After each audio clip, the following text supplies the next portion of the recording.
이스라엘 장군의 눈물. 딸을 쫓아 서울까지 온 아버지, 그곳에서 무너진 이유. 그는 결코 딸을 보내고 싶지 않았다. 하지만 서울에서 본 그 장면 앞에 주저앉아 울고 말았다. 일부. 내가 도망치듯 한국으로 온 날. 안녕하세요. 제 이름은 줄리아입니다. 이스라엘에서 태어나 자란 올해 28살의 여자입니다. 지금은 한국에서 살고 있고 이곳에 오기까지는 정말 많은 갈등과 감정의 소용돌이가 있었습니다. 이건 단순한 이민이나 여행의 이야기가 아닙니다. 이건 장군의 딸이 자유를 향해 날아든 한 번의 도전에 대한 이야기입니다. 그리고 그 딸을 쫓아온 아버지가 서울에서 무너져 내린 이야기이기도 합니다. 저희 아버지는 이스라엘군에서 사성장군까지 올라가신 분이셨습니다. 보통 사람들은 상상도 못할 군 경력을 가진, 나라에서도 존경받던 진짜 군인이었죠. 전쟁터를 누비며 평생을 조국과 국민을 위해 살아오신 분. 하지만 그런 아버지가 유일하게 지키지 못한 게 하나 있었습니다. 그건 바로 그의 외동딸이었습니다. 아버지는 저를 세상의 모든 위험으로부터 지키고 싶어 하셨습니다. 그 마음은 저를 향한 절절한 사랑이었지만 때론 감옥처럼 느껴졌습니다. 모든 생활은 규율 속에 있어야 했고 제 의견은 종종 무시당했으며 제가 한국에 가고 싶다고 말했을 때는 아버지의 얼굴이 단숨에 굳어버렸습니다. 한국? 너 제정신이냐? 거긴 휴전국가야. 죽고 싶어서 그래. 그 먼 데를 왜 가? 미국, 유럽은 왜 안 되고? 그건 단순한 걱정이 아니었습니다. 그건 명령이었고 벽이었고 단절이었습니다. 그래서 저는 결국 아무 말 없이 떠나기로 했습니다. 그날 밤 저는 미리 불러둔 택시에 올라탔습니다. 아버지는 거실 소파에서 이어폰을 끼고 음악을 듣고 계셨습니다. 그 모습이 유난히 낯설게 느껴졌습니다. 이게 마지막 일 수도 있겠구나. 그 생각이 드니 가슴이 먹먹했습니다. 하지만 이미 주사위는 던져졌습니다. 저는 도망치듯이 집을 빠져나왔습니다. 공항으로 가는 차 안, 저는 계속 창밖만 바라봤습니다. 눈물이 멈추지 않았습니다. 이건 잘못된 선택일까? 아버지를 이렇게 배신해도 되는 걸까? 하지만 저는 이스라엘이 아닌 세상에서 진짜 나라는 사람으로 살아보고 싶었습니다.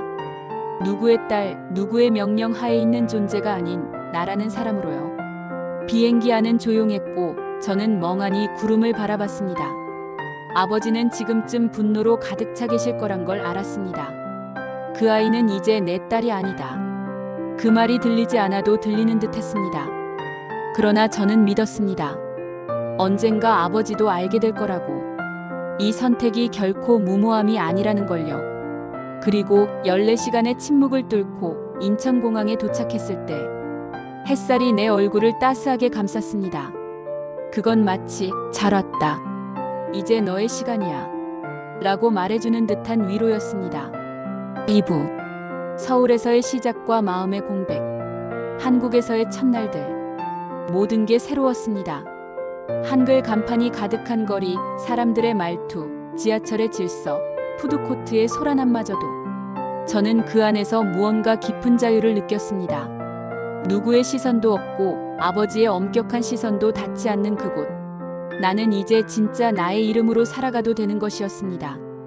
회사 근처로 잡은 원룸은 작지만 아늑했고 집주인 아주머니는 저를 손녀처럼 아껴주셨습니다.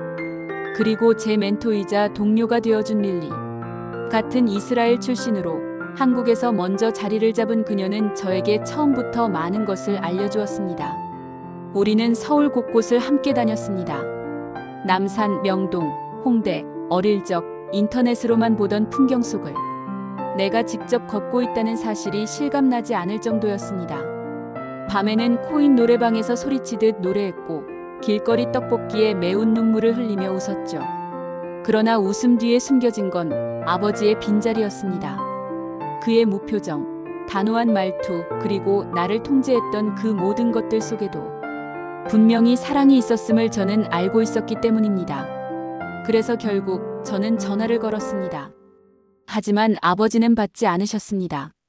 그 대신 저는 음성 메시지를 남겼습니다. 아빠 미안해요.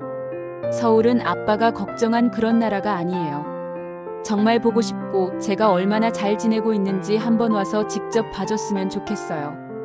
그 메시지를 듣고 아버지는 아무 말 없이 비행기 티켓을 예매하셨습니다. 3부. 재회 그리고 울음이 터진 순간. 아버지가 서울에 도착한 날은 화창한 가을날이었습니다. 인천공항의 자동문이 열리고 그 안에서 두 손에 짐을 든 부모님의 모습이 보였습니다. 그 순간 저는 그토록 두려워했던 재회라는 단어가 그리움과 사랑으로 물들 수 있다는 사실을 처음으로 깨달았습니다. 저는 주저없이 달려가 아버지를 안았습니다. 아버지는 아무 말 없이 저를 꽉 껴안았고 그 강인했던 어깨가 조용히 떨리는 것이 느껴졌습니다. 그리고 마침내 아버지의 눈에서 조용히 눈물이 흘렀습니다. 그 눈물은 명령과 훈련으로 채워진 인생 속에서 단 한 번도 보지 못했던 인간적인 울음이었습니다. 그날 이후 우리는 서울에서 함께 시간을 보냈습니다. 낮에는 제가 일하는 회사 근처 카페에서 점심을 먹고 저녁엔 남산타워와 한강을 걸었습니다.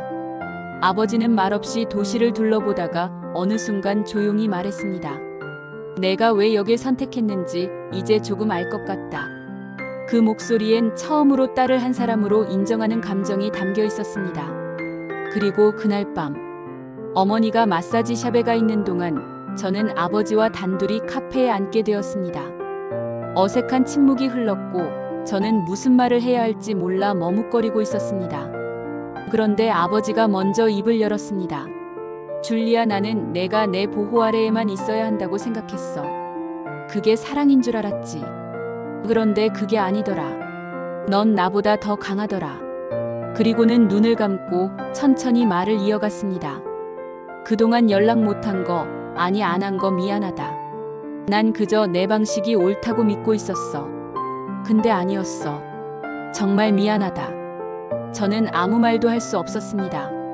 아버지의 사과는 처음이었고 그 안에 담긴 모든 후회와 사랑이 전해졌기 때문이었습니다. 그날 밤 우리는 서로의 말에 귀 기울이며 다시 부녀로 돌아왔습니다.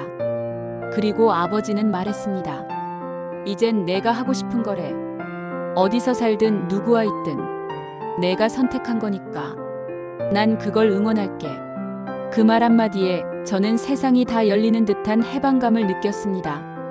저의 인생을 온전히 살 수 있게 해주는 한 사람의 진심. 어린 응원이 그렇게 깊은 울림을 줄 줄은 몰랐습니다. 4부. 독일에서의 만남과 사랑, 그리고 한국으로의 귀환. 아버지와의 재회 이후 저는 더 이상 두려워하지 않았습니다. 그리고 제 삶의 방향을 조금 더 선명하게 그릴 수 있게 되었죠. 하지만 여전히 한국에서의 언어적 어려움은 제게 큰 장벽이었습니다. 그때 저는 아주 큰 결심을 하게 됩니다. 독일로 가자. 거기서 제대로 한국어도 공부하고 새로운 세상을 경험하자. 그 결정의 배경에는 이모와 이모부가 독일 베를린에서 활동 중이라는 것도 큰 역할을 했습니다. 이모부는 대학 교수였고 한국어 교육 프로그램도 참여하고 있었죠. 저는 망설임 없이 짐을 꾸렸습니다. 그때 아버지는 이렇게 말씀하셨습니다. 줄리아, 내가 가려는 길이 어떤 길인지 난 다 알 수 없어. 하지만 이제 널 믿는다. 넌 내 선택을 스스로 책임질 수 있는 사람이니까. 그 말에 저는 울컥 눈물이 났습니다. 예전 같았으면 절대 허락하지 않으셨을 결정을 아버지가 격려로 바꿔주시다니. 독일에 도착한 날 베를린의 차가운 공기는 제 폐를 얼게 만들었지만 제 마음은 따뜻했습니다. 새로운 도전이 두려우면서도 설렜습니다. 대학 캠퍼스에서 한국어 수업을 듣고 각국에서 온 유학생들과 교류하며 하루하루가 풍요롭게 흘렀죠. 그러던 중 어느 겨울밤 저는 캠퍼스 근처 카페에서 한국어 수업 친구들과 늦은 저녁을 마치고 돌아오던 길이었습니다. 어둠이 짙게 내려앉은 길에서 저는 뜻밖의 위기를 맞닥뜨렸습니다. 누군가 뒤에서 따라왔고 급기야 제 팔을 잡아 끌었습니다. 그 순간 절체절명의 공포 속에서 한 남자가 나타났습니다. 믿을 수 없을 정도로 빠르게 그 남자는 괴한을 제압했고 저는 간신히 위기에서 벗어날 수 있었습니다. 그 남자의 이름은 현민. 그는 한국에서 온 유학생이었고 예전 해병대 장교 출신이라고 했습니다. 그는 부드럽고도 단호하게 말했습니다. 이 근처 밤엔 위험하니까 제가 데려다 드릴게요. 무슨 일 있으면 바로 연락 주세요. 그날 이후 우리는 조금씩 가까워졌고 서로의 언어로 대화를 나누며 공감대를 쌓아갔습니다. 현미는 단순히 저를 구한 사람이 아니었습니다. 그와의 만남은 제 삶에서 전환점이 되었고 저는 어느샌가 그에게 마음이 기울어졌습니다. 함께한 시간 속에서 우리는 점점 사랑에 빠졌고 마침내 현미는 저에게 청혼을 했습니다. 겨울이 끝나가던 날 눈 내리는 거리 한복판에서 그는 제게 반지를 꺼내며 말했습니다. 우리 더 이상 떨어지지 말자. 같이 한국 가자. 그 순간 저는 그 어떤 망설임도 없이 고개를 끄덕였습니다. 그렇게 저는 다시 한번 짐을 꾸렸습니다. 이번엔 도망이 아닌 사랑과 미래를 향한 귀환이었습니다. 오부 서울 신혼집에서 시작된 새로운 인생. 서울로 다시 돌아온 우리는 작은 신혼집에서 새로운 삶을 시작했습니다. 우리가 살기로 한 곳은 한강이 가까운 조용한 동네였습니다. 집은 크지 않았지만 햇빛이 잘 들었고 부엌 창으로는 작은 공원이 보였습니다. 처음엔 모든 게 어색했지만 현민과 함께라면 어디든 집이 될 수 있다는 걸 곧 알게 되었습니다. 현민은 새벽이면 출근 준비를 하며 아침밥을 차려주곤 했습니다. 저는 커피를 내리고 현민은 김치찌개를 끓이며 아침을 맞이했죠.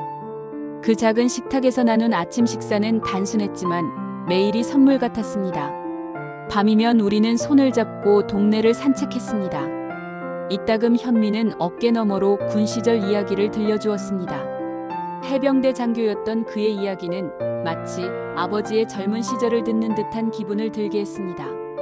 그 강직함과 책임감, 그리고 조용한 다정함은 분명 제 인생의 또 다른 안전한 울타리가 되어주고 있었죠. 결혼식을 올리진 않았지만 우리 사이엔 어떤 의심도 없었습니다. 우리는 서로를 믿었고 서로를 선택했습니다. 현미는 저에게 한국어 실력을 더 다듬어 나중에 진짜 직장을 갖자고 말해주었고 저는 그 말을 따라 매일 저녁마다 공부를 시작했습니다. 현미는 출장으로 자주 지방에 가야 했지만 저는 그때마다 걱정보다 응원을 더 많이 보냈습니다. 이제 저는 예전의 두려움에 지배되던 줄리아가 아니었습니다. 누군가의 명령을 따르는 딸이 아니라 제 선택을 책임지는 아내이자 한 사람의 성인이 된 거죠. 신혼집 안에는 종종 이스라엘에서 보내온 가족의 편지가 도착했고 아버지는 여전히 딸이 잘 지내는지 자주 확인하셨습니다. 이젠 아버지도 제 선택을 자랑스럽게 여기고 계셨습니다. 가끔 현민이 해병대 유니폼을 보여줄 때면 저는 어릴 적 아버지의 군복 입은 모습을 떠올리며 미소 짓습니다. 그렇게 우리는 서로의 과거를 이해하고 현재를 함께하며 미래를 그려가고 있습니다. 에필로그. 딸, 장군, 그리고 평범한 행복. 지금 저는 다시 서울의 작은 신혼집에서 이 글을 쓰고 있습니다. 창밖으로는 봄비가 조용히 내리고 있고 커피 향이 방 안을 가득 채웁니다. 이 공간은 이제 제게 단순한 집이 아닌 인생의 모든 선택과 결과가 응축된 나만의 귀환지입니다. 현미는 오늘도 출장 중이지만 저는 더 이상 혼자라는 생각을 하지 않습니다. 그는 언제나 저의 선택을 지지해 주었고 아버지는 결국 제가 만든 삶을 인정해 주셨습니다. 지금은 매주 한 번씩 아버지와 영상통화를 합니다. 종종 한국어로 대화도 시도하시는데 그 모습이 어찌나 귀여운지 웃음이 절로 납니다. 아버지는 여전히 해병대 이야기를 좋아합니다. 그러다 문득 진지한 표정으로 말합니다. 현미는 참 괜찮은 사위다. 내 딸을 잘 부탁한다는 말, 이젠 마음 편히 할 수 있겠구나. 그 말에 저는 눈시울이 뜨거워집니다. 이제 아버지는 더 이상 딸을 지키는 무장된 장군이 아니라 딸의 인생을 믿어주는 가장 든든한 친구가 되어주셨습니다. 그리고 저는 그 모든 변화의 중심에서 제 자리를 지켜나가고 있습니다. 두려움과 외로움, 도전과 실패, 사랑과 회복 그 모든 순간들이 결국 지금의 저를 만들었고 지금의 저를 지켜주는 사람들은 끝끝내 제 곁에 남아 있었습니다. 여러분에게도 그런 존재가 있으신가요? 한 사람이라도 괜찮습니다. 나를 진심으로 믿어주고 내가 나다울 수 있도록 지켜봐주는 단 한 사람. 그 사람이 있다면 우리는 어디서든 괜찮습니다. 어디서든 살아낼 수 있고 결국 행복해질 수 있습니다. 그리고 저는 그 단단한 믿음을 안고 오늘도 이렇게 말합니다. 아빠 사랑해요. 그리고 고마워요. 이 이야기는 자유를 찾아 떠난 한 딸과 그 딸을 따라 결국 마음까지 함께 도착한 한 아버지의 이야기입니다. 그리고 지금 우리는 여전히 서로를 배우고 있습니다.